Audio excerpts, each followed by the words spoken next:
দশম অধ্যায় আমরা পড়ছিলাম। দশম অধ্যায় হলো বিভূতি যোগ। ভগবানের ভাগবতী শক্তির যে বিশেষ প্রকাশ, ভগবান সর্বত্র তিনি বিরাজ করছেন ঠিকই, কোন কোন বস্তুতে তার একটু বিশেষ প্রকাশ থাকে আর কি। তাকেই বলা হয় তার বিভূতি বিশেষ বিশেষ করে। কারণ অর্জুনের প্রশ্ন ছিল, তোমাকে আমি কোথায় কোথায় আমি তোমাকে বেশি করে অনুভব করতে পারি? তোমার দৈবী শক্তি কেষু কেষু চ ভাবেষু চিন্তয়সি ভগবান মায়া। কোন কোন স্থানে তোমার প্রকাশটা আমি বেশি করে অনুভব করতে পারি, সেখানে দেখে আমি সবকিছু আমি বুঝে নিতে পারি আর কি। তখন উনি, ঠিক আছে, আমি তোমাকে হান্তাতে কাতে ইষ্টামি, প্রধানত যেখানে সবচেয়ে বেশি প্রাধান্য যেখানে আছে সেখানে আমি তোমাকে সেই বস্তু, কারণ এত বিস্তারিত ভাবে আমি কি সব মনে রাখতে পারি? তা তো পারবো না। যেখানে তোমার প্রাধান্যতা সবচেয়ে বেশি, সেটা আমাকে বলো, ওটা আমি মনে রাখবো। ওই একটা জিনিসটা বেশি করে মনে রেখে সেটাই আমি চিন্তা করব, তাহলে আমি তোমার সান্নিধ্য অনুভব করতে পারি বলে উনি প্রার্থনা করেছিলেন। তো উনি বলছিলেন কোথায় কোথায় ওনার সবচেয়ে বেশি প্রকাশ। একেবারে 19-20 থেকে আরম্ভ করছেন, মনে আছে?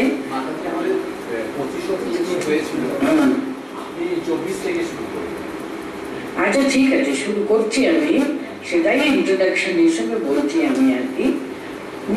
যারা আগে আসেনি তাদের সুবিধা হবে ধরে নিতে। উনি বলছিলেন আমি কোথায় কোথায় বেশি আছি, যেমন বললেন 20 থেকে তিনি আরম্ভ করেছেন অহম আত্মা গুড়ে গুড়াকেশা, সমস্ত জগতের স্রষ্ট জিনিসের আদি মধ্য অন্ত সর্বত্র কিন্তু আমি বিরাজমান, কিন্তু আমি কোথায় কোথায় বেশি আছি বলে আরম্ভ করলেন। বলছেন 25, আচ্ছা ঠিক আছে, আমি 24 থেকে বলছি। পুরো দর্পাঞ্চ মুখ্যম মাম বিদ্যি পাঁচটা বৃহস্পতি। রুদ্রা নাম বলেছিলেন কারণ 11 রুদ্রগণ আছে, কিন্তু তাদের মাঝখানে একজনের ভিতরে ভগবানের, তিনি তাদের লিডার, তার ভিতরে তার প্রকাশটা অনেক বেশি প্রকাশিত। এইভাবে তো বলছেন পুরো দত্তাঞ্চ মুখ্যম মাম বিদ্যি পার্থ বৃহস্পতি সেনানি নাম অহম স্কন্দঃ সরসামস্মি সাগরঃ। পুরোদশাম মানে পুরোহিতগণ, ভগবানের পূজা যারা করে সাধারণ মানুষদেরকে ভগবানের সান্নিধ্যে তাদেরকে নিয়ে আসতে পারে। সবাই তো ভগবানকে অর্চনা করবার বিধি নিয়ম হয়তো সকলে জানে না, তার জন্য একজন পুরোহিতগণ পুরোহিত থাকবেন। সে পুরোহিত তাদেরকে মন্ত্র ইত্যাদি ইত্যাদি বুঝিয়ে দেবেন, তার মানে কেমন ভাবে তারা ধারণা করবে, একেবারে সুন্দরভাবে শুদ্ধ উচ্চারণ করে মন্ত্র স্পষ্টভাবে উচ্চারণ করা যায়, সেসবগুলো ওদের দ্বারা বলে দেবে, তাই না? একজন পুরোহিত মন্ত্রগুলো বলে দিলে আমরা সেটা অনুসরণ করতে সুবিধা হয়। এরকম পুরোহিতগণ আছেন তো পুরোদশাঞ্চ মুখ্যম মাম বিদ্যে পার্থ বৃহস্পতি। বৃহস্পতি হলেন দেবতাদের পুরোহিত নাকি, যেমন তারা বলে শুক্রাচার্য হলেন যারা অসুরগণ, তাদের তিনি পৌরোহিত্য করতেন নাকি। ঠিক তেমনি দেবতাদের মধ্যে বৃহস্পতি হলেন পুরোদশাঞ্চ মুখ্যম মাম, শ্রেষ্ঠ। তিনি অনেক সময় আমরা বলি না বুদ্ধির যেন বৃহস্পতি দিন, এত তার জ্ঞান বুদ্ধি বিদ্যাতে তিনি অনেক তার গরিমা, তিনি শ্রেষ্ঠ ছিলেন। সে বৃহস্পতির কথা বলছেন, পুরোদশাঞ্চ মুখ্যম মাম বিদ্যে পার্থ সনাতনম বৃহস্পতি সেনানীনাম অহম স্কন্দঃ সরসামস্মি সাগরঃ। যারা সেনাধিপতি আর কি, কমান্ডার ইন চিফ, এদের মধ্যে স্কন্দঃ, এই স্কন্দের সঙ্গে, স্কন্দ হলেন ভগবান শিবের তিনি পুত্র আর কি, পার্বতীর তিনি প্রথম সন্তান পুত্র স্কন্দ, কিংবা তার নাম দক্ষিণ দেশে সুব্রহ্মণ্যম বলা হয়। তিনি, আপনারা যদি কেউ কালিদাসের কুমার সম্ভবা যদি পড়ে থাকে, সেখানে পার্বতী, মা পার্বতী দেবী ভগবান শিবের সঙ্গে, শিবের জন্য তিনি কত তপস্যা করেছিলেন, কত তপস্যা করে তিনি ভগবান শিবের সান্নিধ্য তিনি লাভ করতে পারলেন। সেই সমস্ত তার প্রথম সন্তান হলেন স্কন্দা কিংবা সুব্রহ্মণ্যম। তিনি মানে তারকাসুর অসুরগণের অধিপতি হলেন। তিনি সমস্ত দেবতাদের নামে নামে বলে এদের হাত থেকে আমার যেন মৃত্যু না হয়। এখন তারকাসুর এত, যেমন আপনারা সমস্ত চণ্ডীতে পড়েছে না, কত কত দেবতারা দেবতাদের বিরুদ্ধে কত একেবারে আসরিক শক্তি প্রবল হয়ে মহিষাসুর রূপে যুদ্ধ করেছিল, শুম্ভ নিশুম্ভ রূপে যুদ্ধ করেছিল, ইত্যাদি ইত্যাদি আমরা পড়ি না। এইরকম ভাবে সবসময় দেখবেন পৌরাণিক কাহিনীতে এটাই আমরা পড়ি, দেবতাগণের সঙ্গে আসরিক শক্তির সবসময় সংঘর্ষ, মানে দৈবী শক্তির সঙ্গে আসরিক শক্তি, পাশবিক শক্তি, মানুষের শুভ শক্তিকে সবসময় লড়াই করে তার সঙ্গে দ্বন্দ্ব চলে। এটা কত কাহিনীর দ্বারা পুরাণে তার বর্ণনা আছে আর কি। It very symbolic. আমি ঠিক জানি না এসব পুরাণের কাহিনীগুলো তো কতদূর সেখানে সত্য আছে, কিন্তু ওরা কিন্তু একটা আইডিয়া, একটা সিম্বল কিনে আমাদের বোঝায়। আমাদের মনের ভিতরে দেখুন না, সদা সর্বদা আমাদের এই পাশবিক শক্তি, তার সঙ্গে আমাদের দৈবিক শক্তির সংঘর্ষ সবসময় তো চলে, তাই না? তখন দৈবী শক্তি পাশবিক শক্তির সঙ্গে লড়বার জন্য তাদের নেতা হিসেবে এই স্কন্ধ দেবতাদের, কারণ উনি বলে দিয়েছেন অমুকের হাতে আমার, শিবের হাতে আমার মৃত্যু হতে পারে না, বিষ্ণুর হাতেও না, ব্রহ্মের হাতেও না, দেবেন্দ্র, হেনা তেনা যত নাম তার মনে আসতে পারে সকলের নামে উনি বলে দিয়েছেন এরা কেউ আমাকে মারতে পারে। তার জন্য দেখুন একজন এখন নতুন সেনাধিপতির প্রয়োজন। তার জন্য এই সুব্রহ্মণ্যম, এই স্কন্দের জন্ম হলো সুর অসুরের যুদ্ধে।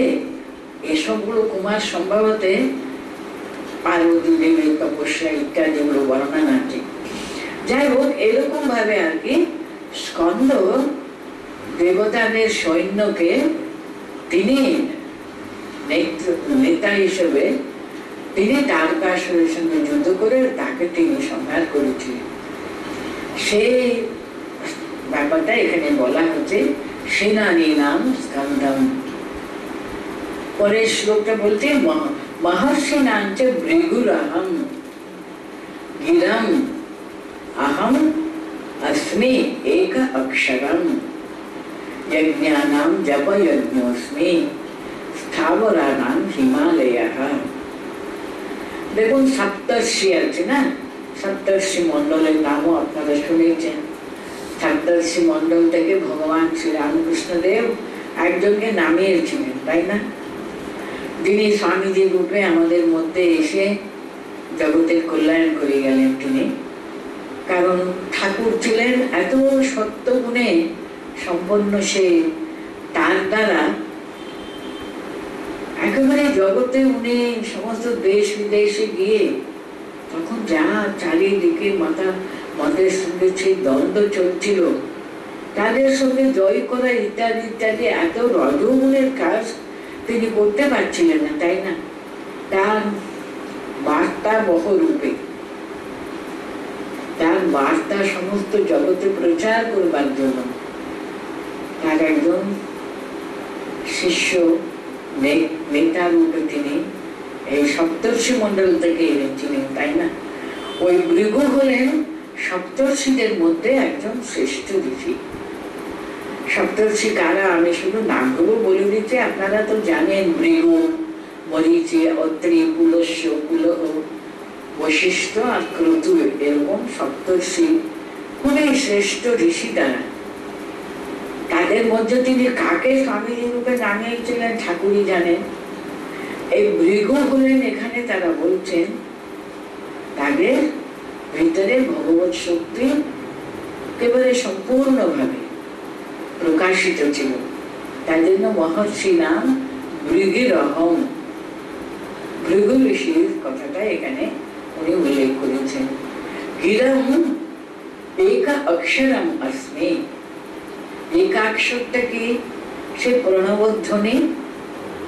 প্রণবধ্বনি ওঙ্কারের ভিতরে দেখবেন আ আছে, উ আছে, ম আছে, তাই না?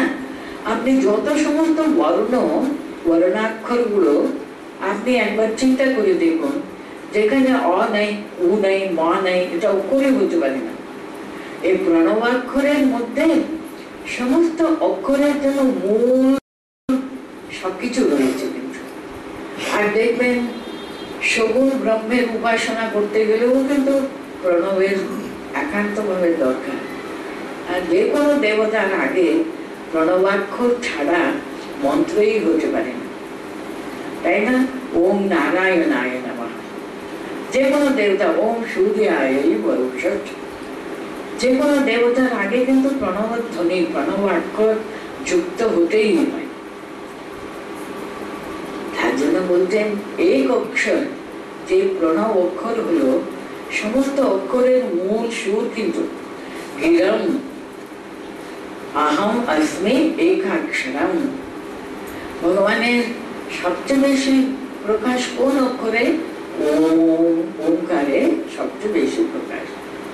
यज्ञानां जप यज्ञोस्मि स्थावरानां हिमालयः। আপনারা বিশেষ করে বৈদিক যুগে দেখবেন মানুষের পূজা পার্বণ ইত্যাদি ইত্যাদি সবকিছু কিন্তু তারা করতেন কিন্তু থ্রু যাগ যজ্ঞ। যাগ যজ্ঞ ছাড়া তো কোনো পূজা পার্বণ কিছু হতেই পারত না। আর তাদের কামনা বাসনা সব কিছু কিন্তু বিভিন্ন যজ্ঞ। আমাদের বেদে দুটো ভাগ আছে, কর্মকাণ্ড আর জ্ঞানকাণ্ড বলে।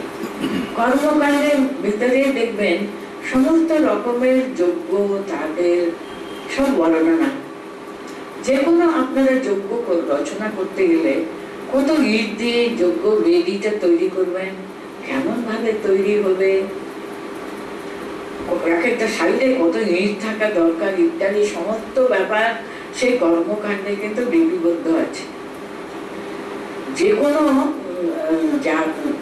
যজ্ঞ কুণ্ড তো কিন্তু একরকম হতেই পারে না। কিন্তু প্রত্যেকটি যজ্ঞ কুণ্ড কিন্তু ওদের জন্য স্পেশাল ইট থাকতো, ইট দিয়ে তৈরি হতো। কিন্তু সেই কেমন ভাবে তৈরি হতে হবে, কত বৈদিক যারা পুরোহিতগণ কজন বসবে, আর কোন কোন মন্ত্রগুলো পাঠ করা হবে ইত্যাদি ইত্যাদি, প্রত্যেকটি যজ্ঞের জন্য বিভিন্ন সব নীতিগুলো আছে, নিয়ম নীতি সব বিভিন্ন ভাবে, মন্ত্রগুলো সব আলাদা। তার জন্য এই যজ্ঞ, কত রকমের যজ্ঞের ব্যাপার আছে না বলুন, কিন্তু উনি বলতেন সর্বশ্রেষ্ঠ যজ্ঞটা কি, জপযজ্ঞস্মি। তার জন্য দেখুন কোনো বহির কোনো বস্তুর কোনো প্রয়োজনই নেই। এখানে কি দরকার, আমরা অন্তত হাতে কর জপের একটা বিধি আছে, তার চেয়ে বেশি দরকার কিন্তু দেখুন একটা হলো বাচিক, মানে জপের তিন রকমের জপ আছে। একটা হলো বাচিক, দ্বিতীয় হলো উপাংশু, তৃতীয় হলো মানস। বাচিক মানে সবচেয়ে প্রথম যারা সেটা পরিষ্কার করে উচ্চারণ করাটা, মন্ত্রটা শুদ্ধভাবে উচ্চারণ করা যাতে ভুল না হয়। প্রথম প্রথম কিন্তু জোরে জোরে উচ্চারণ করে নিজে আমি ঠিক মতো উচ্চারণ করেছি তো, জপের সমস্ত নীতি নিয়ম ঠিক মতো জানা দরকার। তার জন্য বাচিক।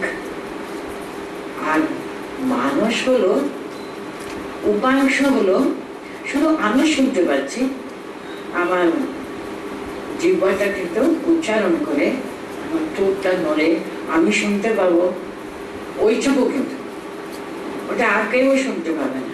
হ্যাঁ, আপনারা জপ করেন, আপনারা জানেন, কিন্তু সর্বশ্রেষ্ঠ জপ হলো মানস জপ, মনে মনে অন্তর থেকে ভগবানের নাম উচ্চারণ করা। সেখানে সবচেয়ে প্রধান কি দরকার বলুন তো, তার সঙ্গে তাকে আমি ডাকছি। যে কোনো মানুষকে আমি খুব ভালোবাসি, তার নাম যখন আমার মনে পড়ে, তাকে মনে পড়ে, তার সঙ্গে আমার সম্পর্ক, তাকে কত ভালোবাসি, তাকে পাবার জন্য, তাকে অন্তরে অন্তরে অনুভব করবার জন্য কত আমাদের আন্তরিক ইচ্ছা হয় না? সেই যে আন্তরিক ইচ্ছা, ব্যাকুলতা তাকে পাবার জন্য, সেসব প্রধান। কিন্তু দেখুন মা স্বয়ং বলতেন জপাত সিদ্ধি, জপাত সিদ্ধি বলতেন। সবচেয়ে সহজ মার্গ হলো ভগবানকে পাবার জপ, তার নাম জপ। সে নাম ওরাটা যে এত প্রধান না, যত যত রকমের আপনাদের ভগবানকে ডাকবার কত রকমের উপায় আছে, কত পূজা ব্রত উপাসনা যাগযজ্ঞ কত কি আছে, সর্বশ্রেষ্ঠ হলো জপযজ্ঞস্মি বলতে। অত্যন্ত ব্যাকুল ভাবে পতঞ্জলি বলছেন জপম তদার্থ ভাবনা।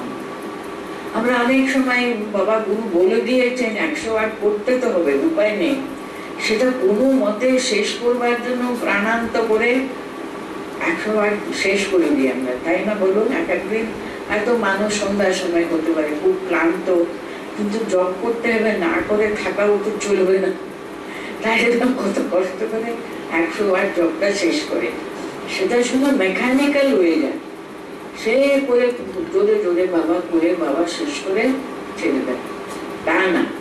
সেটা কিন্তু উনি বলতেন, তার পতঞ্জলি বলছেন তার আত্ম ভাবনা,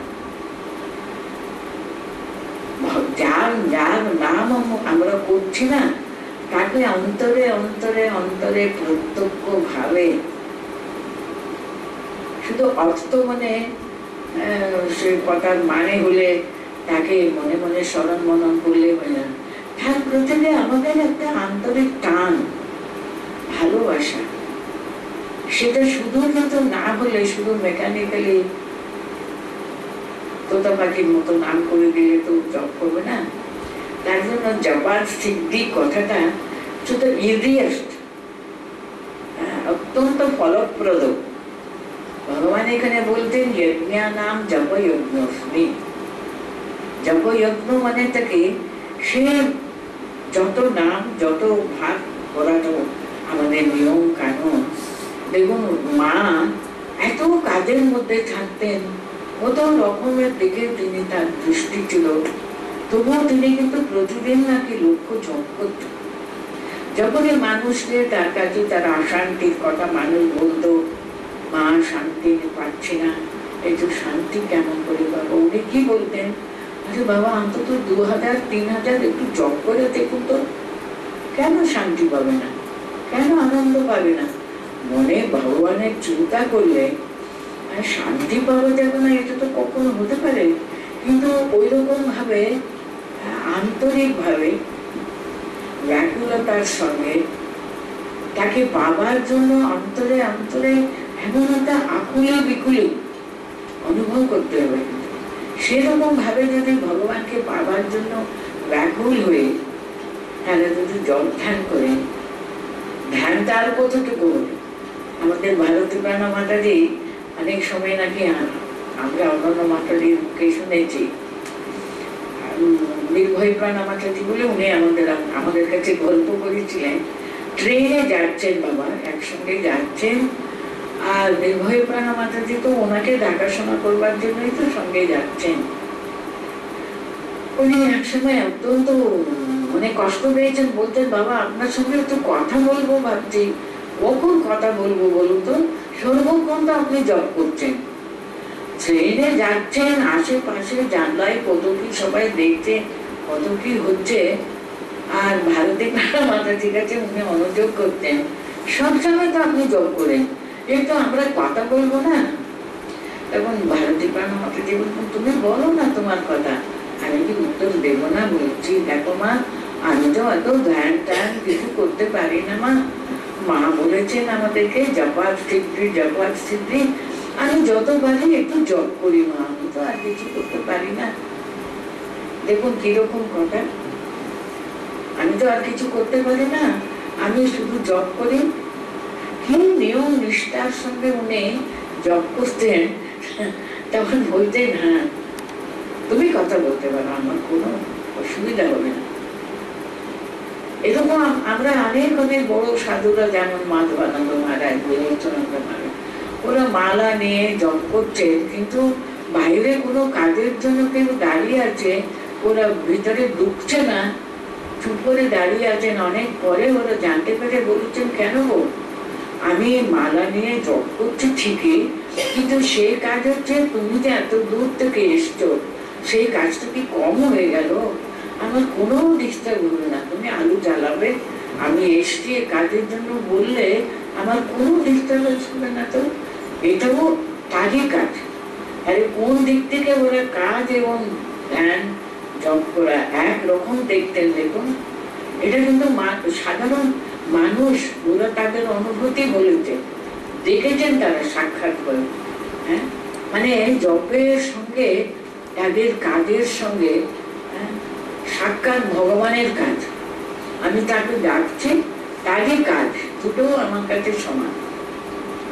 জবটা কিরকম ভাবে দেখুন, ওদের একেবারে এটা মেকানিক্যাল না, সর্বক্ষণ অন্তরে অন্তরে তার স্মরণ মনন চলছে। তো হ্যাঁ কাজও করবো, কিন্তু এমন হয়ে যায় না পরে মানসিক জবটা এমন হয়ে যায় যেন নিঃশ্বাস প্রশ্বাসের সঙ্গে তার নাম অনবরত আপনি আপনি এমন ভাবে তারা জপাত সিদ্ধি জপাত সিদ্ধি, সেই জপাত সিদ্ধিটাকে তাদের একেবারে নিঃশ্বাস প্রশ্বাসের সঙ্গে ভগবানের নাম উচ্চারিত করতে। সিদ্ধিটা দেখুন ওখানে কিন্তু মেকানিক্যাল না, তার নাম যেখানে নাম সেখানে তার উপস্থিতি অনুভব করা, সব এক হয়ে যায়। দেখুন তার জন্য অত্যন্ত সহজ ভগবানকে নাম পাবার উপায় হলো জপ। সেই জপের সঙ্গে যেন আমাদের একেবারে তদাকার ও কালিতে হয়ে যায়, আমাদের একেবারে সত্তার সঙ্গে মিশিয়ে কিন্তু নাম এক হয়ে যায়। তার জন্য ভগবান অত্যন্ত সহজ উপায় বলেছেন, যজ্ঞানাম জপ যজ্ঞস্মি। একটা যজ্ঞ করতে কত জিনিসপত্র কত কি জোগাড় করতে হবে বলুন, আর উনি বলতেন সবচেয়ে শ্রেষ্ঠ যোগ্য হলো তার নাম করা। তাও কি আমরা করতে পারি না বলুন তো? ঠাকুর বলতেন কলিযুগে শুধু তার নাম করা হলো সর্বশ্রেষ্ঠ। আমাদের জন্য কত সহজ করে দিয়েছেন ঠাকুর, তার সত্ত্বেও কিন্তু আমরা তার শুধু নাম স্মরণ করতে পারি না। আর তো কিছু করতে বলেন, অনেক যজ্ঞ করতে বলেন, এমনকি শুধু সর্বদা তাকে স্মরণ মনন করা, তার জপ করা। যজ্ঞানাম জপ যজ্ঞস্মি আর স্থাবরানাম হিমালয়া। আপনারা যারা হিমালয়া দেখেছেন, হিমালয়ার সান্নিধ্যে গেছেন, আপনারা তার মহিমাটা জানেন। এমন একটা জায়গা না, হ্যাঁ, যে কোনো আপনারা মানুষ কত তীর্থ, এই হিমালয়ার কূলে কত তীর্থ, কত পূর্ণ স্থান রয়েছে আপনারা জানেন। সেই সব জায়গাতে দেখবেন মানুষকে আর কিছু করতে হবে না, যেন মনটা সামান্য একটু চেষ্টা করলেই যেন স্থাবরানাম হিমালয়া। কত কত পর্বতগুলো আমাদের দেশে সর্বত্র আছে, তবুও দেখবেন হিমালয়া এত শ্রেষ্ঠ একটা জায়গা না। ব্রহ্মাবর্ত বলা হয় হিমালয়ার অঞ্চলের আশেপাশে জায়গাগুলোকে বলা হয়। কারণটা কি জানেন? ওখানে আমি নিজের অনুভূতি বলছি, আমরা যখন মায়াবতী একবার কিছুদিন থাকবার সুযোগ হয়েছিল, তখন দেখবেন ওর রাত্রিবেলা বহুক্ষণ ধরে জপ করলে অনেক সময় অন্যান্য সময় ঘুম পেয়ে যায়, কত কি শারীরিক কষ্ট হতে পারে। কিন্তু হিমালয়াতে দেখবেন এমন একটা অনুভূতি না, সেখানে কোনো রকমের কষ্টই হয় না। তার হয়তো সেখানকার স্থান মহিমা বলছে কোনো, আমি মায়াবতীর কথা বলছি। এছাড়া আপনারা যারা যারা হিমালয় অঞ্চলে হরিদ্বার, ঋষিকেশ, আমরা কত কত স্থান, কেদার, বদ্রী, কত কত স্থানে মানুষ কত কষ্ট করে যায় বলুন তো? এত কষ্ট করে মানুষ, এত আকর্ষণ কিসে? কতবার তো মানুষ এমন কিছু ভগবানের প্রতি কোনো ভালোবাসা নিয়েও যায় না, তবুও একটা আকর্ষণ। হিমালয়ার নাকি এত আকর্ষণ আছে দেখুন। আর এখানে বলছেন স্থাবরানাম হিমালয়া, অনেক ব্যাপারে আকর্ষণ, অনেক ভাব দিয়ে থাকতে পারে, কিন্তু আমি বলছি আমাদের দিক থেকে, আধ্যাত্মিক দিক থেকে বলছি আমি, সেখানেও কিন্তু হিমালয়ার অঞ্চলটা এত শ্রেষ্ঠ স্থান। মানুষের মনটা যেন আস্তে আস্তে যেন উইদাউট এনি মানে কষ্ট না করে কিন্তু এত উচ্চ ভাবে অবস্থান করতে কোনো অসুবিধাই হয় না। হিমালয়ার এমন একটা মহিমা আছে, তার জন্য স্থাবরানাম হিমালয়া বলছে। আচ্ছা, অশ্বত্থः সর্ববৃক্ষাণাং দেবর্ষীণাং চ নারদः গন্ধর্বাণাং চিত্রলতः সিদ্ধানাং কপিলো মুনিঃ। অশ্বত্থ বৃক্ষ আর কি, আমি জানি না, আমি দক্ষিণ দেশে দেখেছি অশ্বত্থ বৃক্ষকে ওরা সবাই পূজা করে।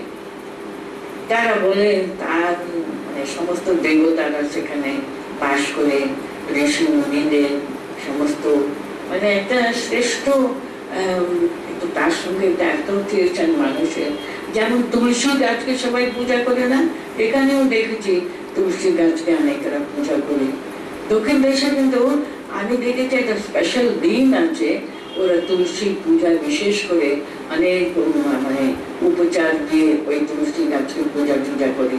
এইভাবে অনেকগুলো গাছ কোনো কোনো কারণের জন্য অশ্বত্থ বৃক্ষে ওরা বলে তার রুট দেখে কত দেবতারা বাস করে, তার মধ্য জায়গাতে কত ঋষি মুনিদের স্থান, তার উদ্যোগ পাতা ইত্যাদি ইত্যাদি, সেখানে শ্রেষ্ঠ শ্রেষ্ঠ গন্ধর্ব ইত্যাদি ইত্যাদি দেবতারা বাস করে ইত্যাদি ইত্যাদি, কত যে শ্লোক, কত যে মন্ত্র দিয়ে ওরা অশ্বত্থ বৃক্ষকে পূজা করে। তাই জন্য অশ্বত্থः সর্ববৃক্ষাণাং শ্রেষ্ঠ বলছেন।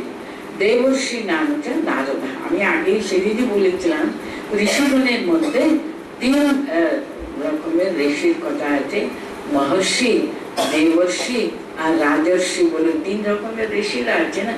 দেবর্ষি দেবতা, তারই সঙ্গে তিনি ঋষি, তাদের মধ্যে নাকি নারদা ভক্তিমান, নারদের যে একটা ভক্তি সূত্র বলে নারদ ভক্তি সূত্র আছে না, তিনি এত বড় একটা ট্রিটাইজ উনি ভক্তির উপরে লিখেছেন। এত সুন্দর ভাবে তিনি ভক্তির বর্ণনা, ভক্তির ডেফিনেশন ইত্যাদি ইত্যাদি সূত্রাকারে তিনি রচনা করেছেন, ভক্তি সূত্রগুলো। তার জন্য ওকে দেবশ্রীর মধ্যে তিনি শ্রেষ্ঠ ঋষি বলা হচ্ছে। কত কত কথা নারদের সম্পর্কে বলা হয়। গন্ধর্বানাম চিত্ররথঃ, সে মিউজিশিয়ান ছিলেন নাকি দেবতাদের মধ্যে, যারা খুব গান বাজনা ইত্যাদি ইত্যাদি তারা করে, তাদেরকে গন্ধর্বগণ বলা হয়। তাদের রাজা ছিলেন চিত্ররথঃ, তিনি তাদের মধ্যে শ্রেষ্ঠ বলে তাদের কথা বলা হয়। সিদ্ধানাম কপিল মুনি, সিদ্ধগণ যারা অনেক তপস্যা করে সিদ্ধি লাভ করেছেন। কপিল হলেন আমাদের সাংখ্য ফিলসফি আছে না, সাংখ্য তত্ত্বের মূল কিন্তু সাংখ্য সিদ্ধান্তটা কিন্তু তারই আবিষ্কার। সাংখ্য সিদ্ধান্তের উপরে কিন্তু আমাদের বেদান্ত ফিলসফি, কিন্তু বেদান্তের মূলে কিন্তু এই সাংখ্য তত্ত্বগুলো কিন্তু মূলে রয়েছে। এই সব কিছু কিন্তু আমাদের কপিল ঋষি, আপনারা দেখবেন ভাগবতে কপিল ঋষি তার মা দেবাহুতিকে তিনি সমস্ত তত্ত্ব সার সর্বস্বটা তিনি অতি অল্প শ্লোকের মধ্যে তিনি তাকে বর্ণনা করেছেন। সেই কপিল মুনিকে তারা বলা হচ্ছে সিদ্ধগণের মধ্যে, তিনি সিদ্ধি লাভ করে সেই সিদ্ধগণের মধ্যে তিনি সর্বশ্রেষ্ঠ। এরপরে উচ্চৈঃশ্রবসঃ অশ্বানাম বিদ্ধি মাম অমৃত উদ্ভবম ঐরাবতম গজেন্দ্রানাম নরানাম চ নরাধিপম। এসবগুলো আমি বললাম, আগেই বলেছি, ভাগবতী শক্তির প্রকাশ সর্ব বেশি যেখানে প্রকাশ আমরা দেখতে পাই তাদের কথা বলা হচ্ছে। যখন সমুদ্র ক্ষীর সমুদ্র মন্থন হলো না, আর দেবতারা আর দানবগণ দুজন মিলে সমুদ্র মন্থন করলো, কারণ অমৃত নাকি বান্ধব উঠে আসবে, সে অমৃত পাবার জন্য এই দেবতা এবং এরা দুজন মিলে ওদেরকে বলা হয়েছিল মন্থন করো, তখন তোমরা অমৃত পান পাবে। তখন নাকি অনেক অনেক বস্তুগুলো সমুদ্র থেকে উদ্ভব হয়েছিল, এরকম আমাদের পুরাণে কাহিনীতে আছে। তখন এই সর্বশ্রেষ্ঠ অশ্ব আর কি উচ্চৈঃশ্রবস হলো, অশ্বদের মাঝখানে খুবই সর্বশ্রেষ্ঠ। তারপরে যেমন ঐরাবত, উচ্চৈঃশ্রবস, এসবগুলো কিন্তু ওই সমুদ্র মন্থনের সময় কিন্তু উদ্ভব হয়েছিল। অমৃত উদ্ভবম বলা হয়েছে। অমৃত যখন উঠে এলো না, তখন এই উচ্চৈঃশ্রবস এসেছিল, ঐরাবত এসেছিল, নরানামটা নরাধিপম। এসব নামগুলো আমরা পুরাণে পাই। ঐরাবত গজ মানে হাতিদের মধ্যে এই সুন্দর শ্রেষ্ঠ সাদা হাতি, ঐরাবত হলো হাতিদের মধ্যে সর্বশ্রেষ্ঠ। আর উচ্চৈঃশ্রবস হলো ঘোড়াদের মধ্যে সর্বশ্রেষ্ঠ। আর নরানাম চ নরাধিপম। আপনারা কোনোদিনও রাজ্যে রাজা স্টেটে বাস করেনি তো, ছোট ছোট স্টেটে যদি বাস করতেন তখন বুঝতেন রাজা দিনে সে দেশের রাজা থাকে না, তার প্রতি মানুষের যে কত ভক্তি, কত একেবারে রাজাকে দেখা মানে ভগবানকে যেন ওরা দর্শন করে। এখানে দেখছেন বলো নারায়ণ নারাধিপম। তখনকার দিনে একজন রাজার যে কত যে সর্বশ্রেষ্ঠ গুণ থাকা দরকার ছিল। আপনারা রামায়ণ তো পাঠ করেছেন, রামচন্দ্র কেন এত চেষ্টা করতেন, আমি রাজা, আমাকে সমস্ত ব্যাপারে না আদর্শ দেখাতে হবে। উনি আদর্শ নরক, তার প্রতিটি আচরণ যেন এত শ্রেষ্ঠ হওয়া দরকার, কারণ সাধারণ মানুষরা আমাকে দেখে তো সব দেখবে। আমি একটা স্টেটে বাস, ছোট বাচ্চা বয়স থেকে বাস করেছিলাম বলে আমি জানি আমি দক্ষিণ দেশে মহীশূর বলে একটা স্টেটে জন্মেছিলাম, জানেন? ওখানে রাজা ছিলেন। সেই রাজাকে গ্রামাঞ্চলের মানুষ মানে একবার বছরে একটা এই পূজার সময় ওখানে ওরা একটা ফেস্টিভ্যাল, একটা একটা বিরাট বড় একটা উৎসব করে ওরা। সেই এখানে যেমন বিজয়দশমী হয়, ওই রাজা নাকি, আপনারা বিজয়নগরের নামটা শুনেছেন নাকি জানি না, ওই বিজয়নগরের রাজাদের বংশের রাজারা ওরা বলে। আমি নিজের চোখে দেখেছি, আমি যখন ছোট মেয়ে আমি দেখতাম গ্রামাঞ্চল থেকে মানুষগুলো ছুটে ছুটে আসবেন। সেদিন রাজা তার রাজার প্যালেস থেকে বেরিয়ে একটা জায়গা যেতেন, ওখানে গিয়ে ওদের নাকি কি একটা গাছের পর্যন্ত গিয়ে সেই গাছটা সেদিন কাটতে হয়। ওটা রাজা তার বিরাট বড় অস্ত্র দিয়ে একটা বিরাট বড় একটা খাড়া নিয়ে ওটা উনি করবেন, আবার ফিরে আসবেন। এই একটা উৎসব বছরে একবার হতো, তখন রাজদর্শন হতো। সমস্ত মানুষ ছুটে গিয়ে একেবারে সাষ্টাঙ্গ নমস্কার করতো, কিন্তু মাটিতে লুটিয়ে। রাজা আসছেন একটা বিরাট বড় হাতির উপরে, একটা বড় একটা সিংহাসন রেখে তার উপরে উনি বসে আসতেন। বাবা, রাজদর্শন করবার জন্য হাজারো হাজারো মানুষ কত দূর দূরান্তর থেকে এসে দাঁড়িয়ে থাকত। তখনকার দিনে রাজাদের এত শ্রেষ্ঠ একটা, ওদেরকে সব ব্যাপারে শ্রেষ্ঠ মনে করতেন আর কি। রাজার প্রতি ভক্তি মানে ভগবানের ভক্তি। রাজাদের এত, ওরা নিজেরাও চেষ্টা করতেন, কিন্তু আমাদের সর্বশ্রেষ্ঠ। আমি দেখেছি মহীশূর রাজা একটা ওখানে মন্দির ছিল, প্যালেসের চারিদিকে অনেকগুলো মন্দির ছিল। সেই মন্দিরে উনি সকালবেলা রাজা বেরিয়েছেন, একটা বিরাট বড় বাদ্যযন্ত্রগুলো সব বাজতো আর কি, বাজনা বাজতো। উনি রাজা এসে কিন্তু একবার মন্দিরে প্রতিদিন প্রণাম করে যেতেন, আবার রাজা আবার শোবার আগে আরেকবার রাত্রিও এসে মন্দিরে প্রণাম করে যেতেন।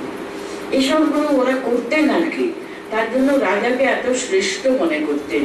এখানে দেখবেন বলছেন, আপনারা তো রাজার রাজ্যে কখনো বাস করিনি বলে, আমি বাস করেছি বলে বলছি। সাধারণ মানুষ কিন্তু তখনকার দিনে রাজাকে ওরা ভীষণ সম্মান করত। আমরা নিজেরা ছোট ছিল, ওই ফেস্টিভ্যালে উনি এক দিন একটা সভা করতেন, সবাই বসতো আর কি। ওই সভাতে অনেক রকমের খেলাধুলো সব রাজাকে দেখানো হতো।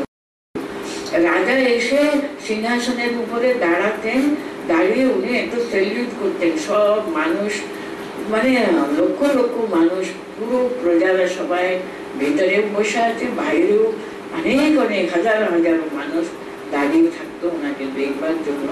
উনি যে এসে সিংহাসনে দাঁড়াতেন জানেন, তখন ওনার প্যালেস বলুন, প্যালেসের চারিদিকে ফোর্টের মতো ছিল।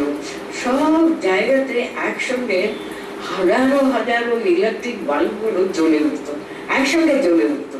ওই যে একসঙ্গে জ্বলে উঠতো না, তার একটা কি একটা আনন্দ মানুষের, কি বলবো। আমরা ছোট ছিলাম, আমাদের কাছে ওই যে এত বড় আলো একসঙ্গে জ্বলে উঠে, সেটা খুব আনন্দের ব্যাপার ছিল। উনি এসে দাঁড়াতেন, সঙ্গে সঙ্গে কত বাজনা টাজনা কত কি বাজতো, আর উনি স্যালুট করতেন। ঠিক উনি দাঁড়াতেন আর এতগুলো আলো একসঙ্গে জ্বলে উঠত।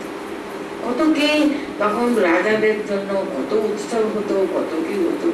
আমরা তো বিজয়নগর রাজ্যে রাজাদের জন্য সত্যি সত্যি রাজা হলেন ভগবানের জন্য। উনি একেবারে মনে করতো উনি সাক্ষাৎ ওনার রাজাকে প্রত্যক্ষ করাই হলো সর্বশ্রেষ্ঠ বলে মনে করতো।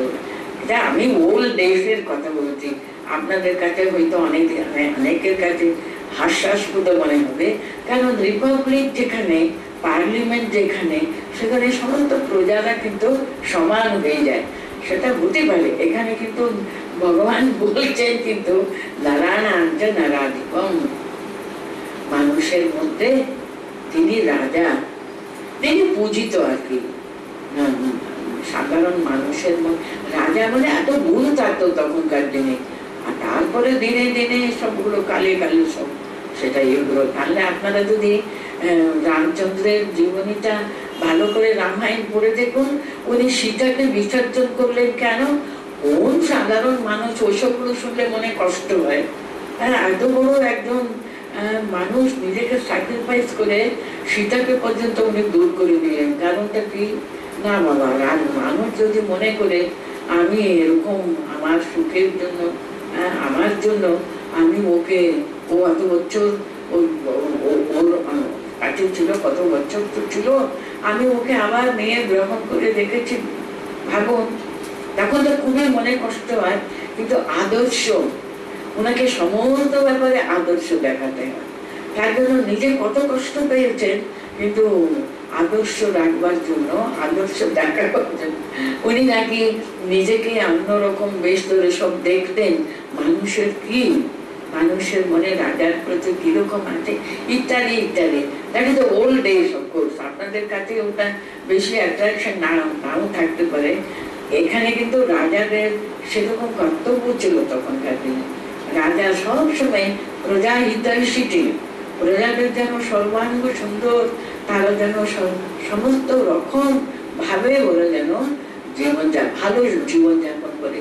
তাহলে রাজার যে শ্রেষ্ঠ গুণে প্রজাদেরও কিন্তু মনে এমন একটা শ্রেষ্ঠ, ওদেরও মনে সদা সর্বদা উচ্চ ভাবে তারা ভরপুর হয়ে থাকবে ইত্যাদি উনি বিশ্বাস করতেন। বিশেষ করে ভারতে কিন্তু এসব আইডিয়াল গুলো কিন্তু ছিল, তার জন্য এখানে বলা হচ্ছে নারাধিবম, মানুষের মধ্যে তিনি রাজা, তার ভিতরে দৈবিক প্রকাশ অনেক থাকে ইত্যাদি বলেছে। আয়ুধানাম অহম বজ্রম ধেনুনাম अस्मि कामधुक প্রজনশ্চাস্মি কন্দর্পঃ সর্পানাম अस्मि वासুকী। এসবগুলো পৌরাণিক কাহিনীতে এসব নামগুলো আছে। বজ্রটা কি?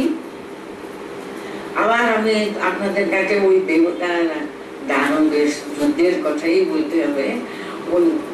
ওই দানবদের রাজা এমন নাকি বল পেয়েছিলেন, উনি নাকি কোনো অস্ত্র দিয়ে তাকে মারা গেল। তখনকার দিনে তো গুলি গোলা ছিল না, অস্ত্র দিয়ে তো তাকে যুদ্ধ করে মানুষ তাকে তো সংহার করতেন আর কি। বজ্র কি বলতো? একজন ঋষি দধিচি, আর তিনি তার শরীর নিজের মানে স্বেচ্ছায় তিনি মৃত্যু বরণ করে তার শরীরটা দিয়ে দিলেন দেবতাকে। সেই ঋষি মুনির, সেই মুনিরদের বোনস, হাড়গুলো নিয়ে তারা একটা অস্ত্র তৈরি করলেন। দেখুন আমরা এটা কতটুকু বুঝি, কত এর মর্যাদা বুঝতে পারি। দেখুন সিস্টার নিবেদিতা, স্বামীদের মানস কন্যা, আইরিশ আয়ারল্যান্ড থেকে এসেছিলেন, মনে আছে? সেই সিস্টার নিবেদিতা কিরকম বুঝেছিলেন এই বজ্রের মহিমাটা। উনি যখন ভারতের, উনি তো ভারতকে এমন ভালোবেসেছিলেন তার কোনো তুলনা নেই আর কি। উনি আগে যখন ভারতে, তখন স্বাধীনতার প্রথম দিনগুলো, একেবারে আমি প্রথম দিনের কথা বলছি, একটা ফ্ল্যাগ নিয়ে সবাই চিন্তা করতেন কি ফ্ল্যাগ দিলে ভালো ইত্যাদি ইত্যাদি। তিনি একটা এক্সিবিশনে পাঠিয়েছিলেন, তিনি একটা ফ্ল্যাগ তৈরি করেছিলেন। ফ্ল্যাগের উপরে কি চিহ্ন ছিল? বজ্রের চিহ্ন ছিল। বজ্র কেমন ছিল, ওটা কত পুরাণ ঘেটে উনি আবিষ্কার করেছেন বজ্র কেমন ছিল। ওরা একটা অস্ত্র তৈরি করলেন দধিচির শরীরের সমস্ত হাড়গুলো নিয়ে, বিশেষ করে পাঁজার পিছনে এইসব হাড়গুলো নিয়ে ওরা একটা অস্ত্র তৈরি করলো। সেই অস্ত্র দিয়ে কিন্তু ওরা দানবের সংহার করতে পেরেছিলেন। তার জন্য উনি বলেছিলেন সেলফলেসনেস, নিঃস্বার্থপরতাই হলো একেবারে দেবতাদের দৈবত্বের একটা পরম অস্ত্রই হলো নিঃস্বার্থপরতা। উনি বলতেন selfless man is god. Selfless ম্যানের মতো সম্পূর্ণ সেলফ, আত্মকে সম্পূর্ণভাবে বিসর্জন দিয়ে দেওয়া, আর আমার নিজের স্বার্থটা সম্পূর্ণ নিঃস্বার্থ হওয়ার কি, এটাকে টিস্টাল উইথ গডলিনেস। উনি নিঃস্বার্থপরতাকে এত শ্রেষ্ঠতা দিয়েছেন। বজ্র মানে হলো সেলফলেসনেস, নিঃস্বার্থপরতা। এই বজ্র মানে এত ওরা এখানে তার জন্য বলতেন আয়ুধানাম আহম বজ্রহা। সে বজ্রটা কিন্তু ওই দধিচ, ওরা দধিচির কাছে দেবতারা নাকি প্রার্থনা করতেন, এরকম আমরা শুনেছি আপনার শরীরে হাড় দিয়ে আমাকে নাকি অস্ত্র তৈরি করতে হবে, আপনি যদি দয়া করুন আমাদের প্রতি।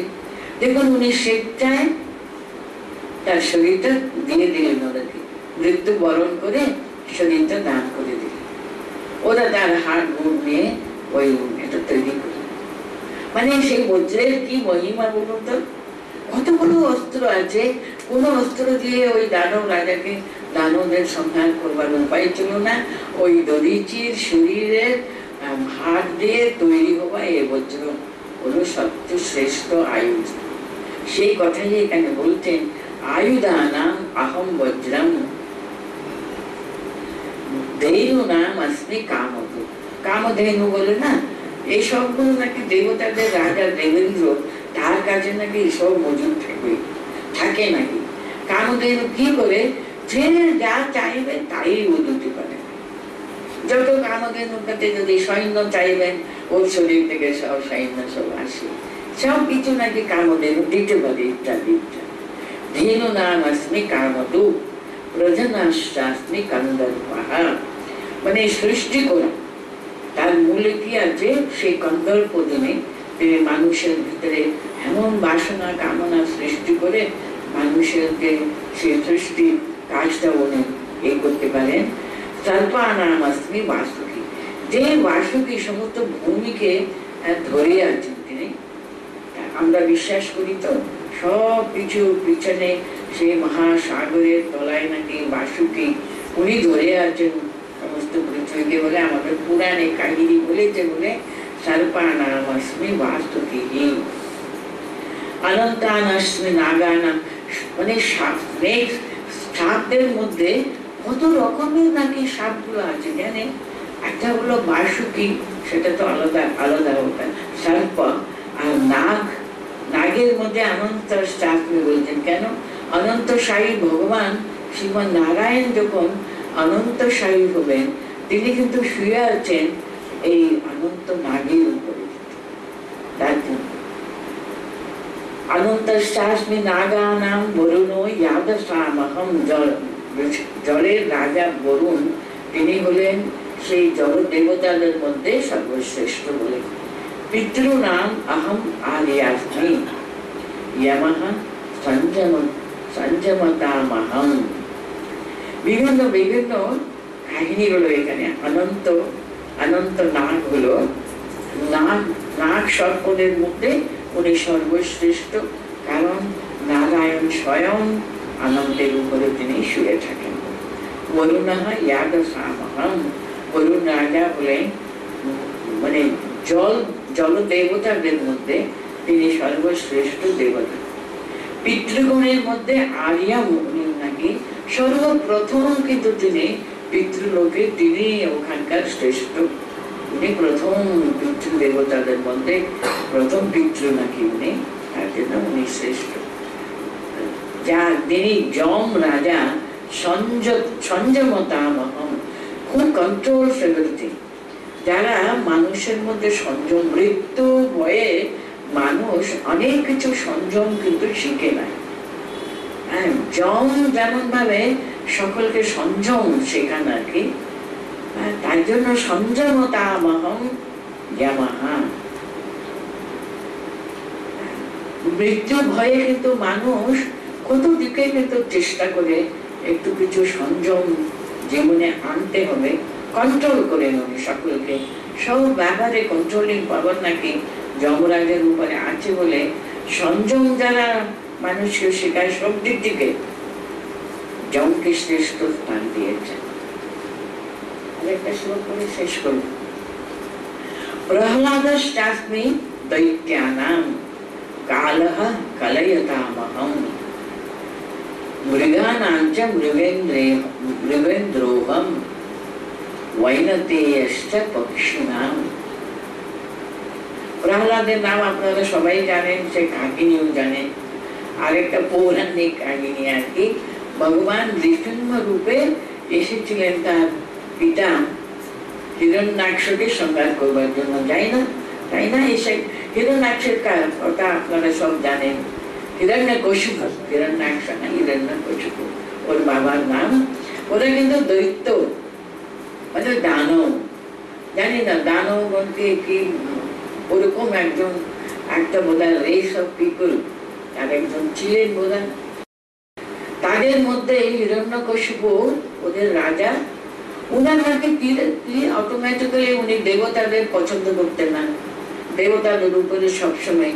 আর উনি জানেন দেবতাদের সর্বশ্রেষ্ঠ দেবতা হলেন সে পালক রাজা, তিনি নারায়ণ স্বয়ং। তাই জন্য বিষ্ণুর উপরে ওনার প্রচন্ড রাগ। আর বলো তার রাগ, তার ছেলে আবার সে বিষ্ণু ভক্ত হবেন, দেখো কি একটা আশ্চর্য ব্যাপার। আর প্রহ্লাদ বিষ্ণু ভক্ত হয়ে জন্মে থেকে তার এত বড় ভক্তি আর কি। তাকে মেরে ফেলবার জন্য কত ব্যবস্থা ওর বাবা নাকি করলেন, এসব পৌরাণিক কাহিনী আপনাদের সব জানা। কিন্তু প্রহ্লাদ কিন্তু সবসময় বিষ্ণুকে ভজনা করে করে, কেউ কিছুতে তাকে, কেউ ওকে ধ্বংস করতে পারল না। কোথা থেকে কত কি পানিশমেন্ট দিলেন নাকি, তাহলে কিছু হবে না। শেষে বাবা এত রেগে আছেন ছেলের উপরে, একদিন নিজেই উনি তাকে কাছে বসিয়ে তাকে কত করে সব বোঝাচ্ছে। ও শুধু বলবে, না বাবা, নারায়ণ সর্বদা সর্ব জায়গাতে তিনি বাস করেন, তার উপরে কোন শক্তিও কিছু কাজ করতে পারে না। তুমি কেন নারায়ণকে এত নির্দেশ করো, ইত্যাদি ইত্যাদি উপদেশ দিলে? কোন বাবা পছন্দ করবে বলুন তো? যাকে উনি শত্রু বলে ছোটবেলা থেকে জানে, সেই শত্রুকে যদি নিজের একমাত্র পুত্র প্রহ্লাদ, ওকে উনি এত ভালোবাসেন, অথচ পুত্র সবসময় ওই শত্রুকে ভালোবাসেন, আর নিজের বাবা বলে ওকে শেষ পর্যন্ত নাকি এত রেগে গেছেন, উনি তোমার ছেলে, তোমার ওই নারায়ণ এখানে আছেন, ওখানে আছেন, সেখানে আছেন। ও প্রহ্লাদ হাত জোর করে বলছে, উনি তো সর্বত্র আছেন বাবা। হ্যাঁ বাবা, এখানেও আছেন, ওখানেও আছেন। উনি তার গদা দিয়ে এমন রাগ হয়েছে ওনার, উনি জিজ্ঞাসা করেছেন, এখানে তোমার নারায়ণ আছেন? বলতে, হ্যাঁ বাবা, উনি ওখানে না। উনি ওই থামের উপরে এমন ভাবে তার গদা দিয়ে নাকি এমন মারলেন, সেই থাম দিয়ে নাকি নারসিংহ রূপে উনি এলেন। কেন নারসিংহ রূপে এলেন বলুন তো? কারণ হিরণ্যকশিপু এত বুদ্ধিমান ছিলেন, প্রথম থেকে তিনি ওই দেবতাদেরই উনি পূজা করেছেন। কিন্তু শিবের কাছে এত, আমাদের শিব হচ্ছেন এমন ভোলানাথ যে যা চাইবে তাই দিয়ে, উনি যে ওর কাছে যা বর চাইবে নাকি তা নাকি দিয়ে দেন। যদি বলেন তুমিও আমাকে মারতে পারবে না, উনি তাই হবে বাবা, আমিও তোমাকে মারতে পারবো। উনি নাকি ওই রকম বর দিয়েছেন কোন দেবতা, কোন ইভেন মানুষ পর্যন্ত। উনি আর বেশি বুদ্ধি ছিল, যেমন রাবণ সকলের আমাকে মারতে পারবে না সব বর নিয়েছিলেন, কিন্তু মানুষের কথা তো উনি ভাবেনি। আর মানুষকে তো উনি খেয়ে ফেলবেন, ওরা আবার আমায় কি করতে পারবে, এরকম একটা মানুষকে তুচ্ছ করেছে। তার জন্য রামচন্দ্র রূপে দেখুন উনি রামকে শেষ করে দিলেন। সে যাই হোক, এসব কাহিনী একটা সিম্বলিক স্টোরি হতে পারে, এটা আমাদের কাহিনী, কিন্তু তার পিছনে কত রকমের নীতিমূলক ব্যাপার আছে। নারসিংহ রূপে এসে উনি ওই হিরণ্যকশিপুকে তিনি সংহার করেছিলেন বলে, মানে প্রহ্লাদের মতো লোক দানবদের ভিতরে জন্মেছেন, দানবদের সমস্ত গুণ তার থাকা সত্ত্বেও সদা সর্বদা তিনি এমন ভগবানের প্রতি ভক্তিতে আপ্লুত হয়ে থাকতেন। ছোটবেলা থেকে সবসময় যেন তার মনে করতেন এই সব সৃষ্টি স্থিতির ভিতরে যে একটা মহাশক্তি কাজ করছে, সেই আমাদের প্রোটেক্ট করছে, তিনি কিন্তু শ্রীমৎ নারায়ণ। কারণ উনি তো প্রোটেক্টর, জানেন, যেমন ব্রহ্ম জগৎকে সৃষ্টি করেন আর রুদ্র যেমন বিনাশ করেন, কিন্তু পালন কর্তা কিন্তু বিষ্ণু, তাকে নারায়ণ বলুন, যে নামে তাকে উপাসনা করুন না কেন, সেই পালক তিনি সে দেবতার প্রতি তার এমন একটা অন্তর থেকে একটা ভক্তি ভাব এত বেশি হয়েছিল এই ছেলে প্রহ্লাদ। তার জন্য দেখুন প্রহ্লাদ দৈত্যানাম কালহ কলয়তামহম। কাল কিন্তু সবসময় সময়টা গণনা করে।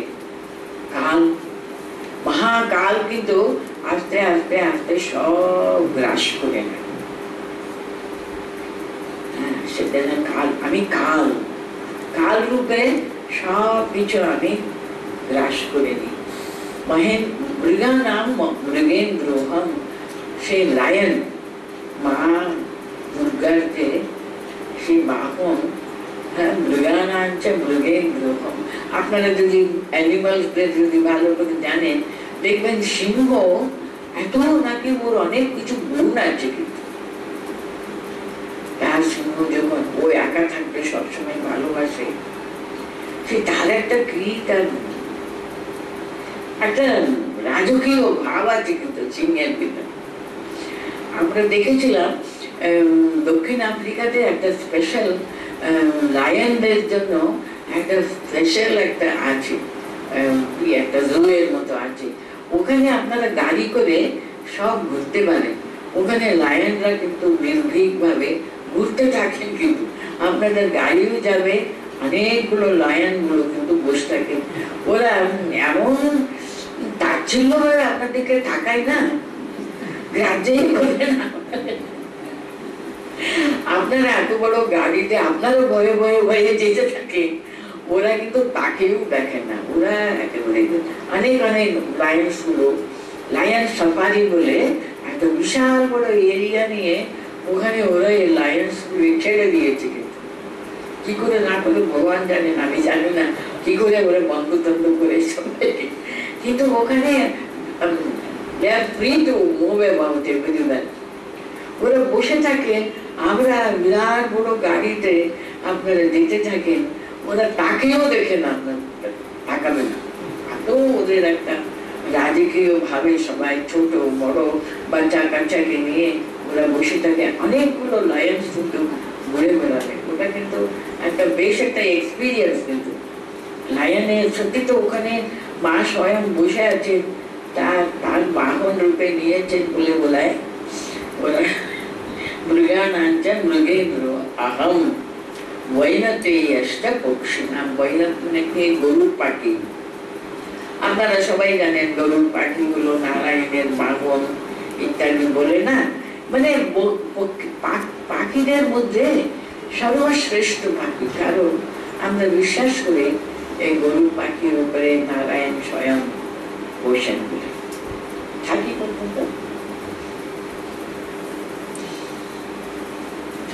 আমরা এখান থেকে পড়ে আছি মহর্ষি নাঞ্চ ভৃগুরহম গিরম अस्मि एकम अक्षरम यज्ञानां जप यज्ञोस्मि स्थावरानां हिमालयः अश्वत्थः सर्ववृक्षाणां देवर्षीणां च नारदः गन्धर्वाणां चित्ररथः सिद्धानां कपिलो मुनिः उच्चैस्रवसं अश्वानां विद्धि मां अमृतोद्भवम्। সে অমৃত সাগর থেকে এরা সবাই উঠেছিলেন। কিন্তু উচ্চৈশ্রবস বলুন, ঐরাবত বলুন, ইত্যাদি ইত্যাদি। উচ্চৈশ্রবসং অশ্বানাং বিদ্ধি মাং অমৃতোদ্ভবম ঐরাবতম গজেন্দ্রাণাং নরাণাং চ নরাধিপম आयुधानां अहं वज्रं धेनुनामस्मि कामधुक् प्रजनश्चास्मि कन्दर्पः सर्पानामस्मि वासुकिः अनन्तश्चास्मि नागानां वरुणो यादसामहं पितॄणाम् आर्यमाश्चास्मि यमः सञ्जमतामहं प्रह्लादश्चास्मि दैत्यानां कालः कलयतामहं मृगाणां च मृगेन्द्रोहं वैनतेयश्च पक्षिणाम्।